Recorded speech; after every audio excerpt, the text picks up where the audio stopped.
Letet znam in vsem pokažem. Odrinem se in maham, v sekundi, ko se neham obremenjevati, zamuvam, zaribam skozi prostor in zaplavam po prazni galeriji, gledam Michelangelove freske čisto blizu, sprane Sibile, nihče ni vedel, da jih imamo tudi v Ljubljani. Štala nastane, ko pride policija in me ne spusti ven, dokler ne dam pisali iz torbe, bojijo se, da bi kaj počečkal. Lebdim povsod, vsem pokažem, ki ne verjamejo. Ljudje so ponavadi indiferentni ali jezni, jaz pa sem srečen. Čisto od blizu gledam Michelangelove freske, lebdim lahko kamorkoli. Osnovni zakon tega sveta velja zgolj, dokler mu vsi verjamejo. Dokler nekdo ne dokaže nasprotno. Samo malo mahati moraš in muvati, gruvati s prostorom, predvsem pa ne misliti, kar misliš, da drugi, ki te gledajo, mislijo. Ko lebdiš in veš, da lebdiš, kričiš od veselja, da te nese višje in višje, veter te brije, v tokovih maestralne glasbe, skuliran kot ob vstajenju, pošiljaš kristosoidne gang signe, blagoslove svojim frendom.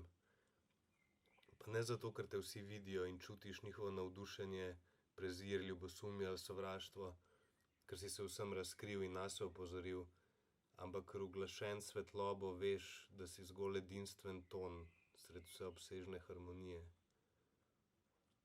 So bile tudi krize in me je bilo strah, če me bodo zaprli in secirali iz zavisti, ker se njihova želja razumevanja metamorfoz izraža tako, da ubijajo metulja v kokonu sred metamorfoz.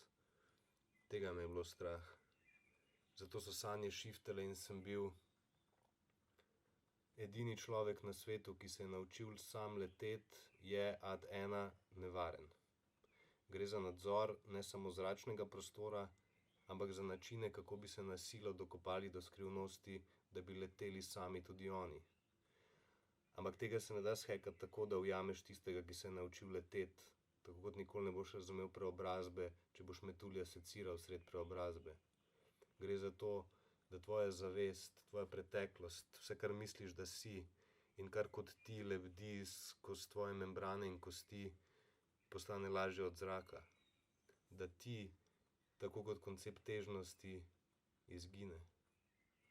Da je samo ta prostor zdaj in ti in zavest, ki si z njo v interakciji, oziroma da si, oziroma nisi, koncept teže ti, ki ji verjameš, če ji verjameš, da si.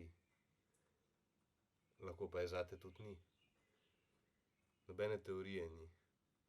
Skočiš in začneš muvati. Gre za adaptacijo v mikrosekundi.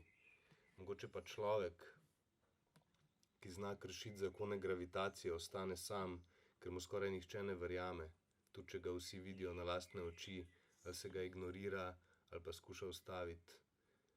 Verjetno pa zgolj samo v določenem trenutku odleti stran, ko ima dovolj, ko ne more več čakati, da bi se mu drugi končno pridružili. Kdor ne zna lebdeti, pač ne more iti zraven in odleti.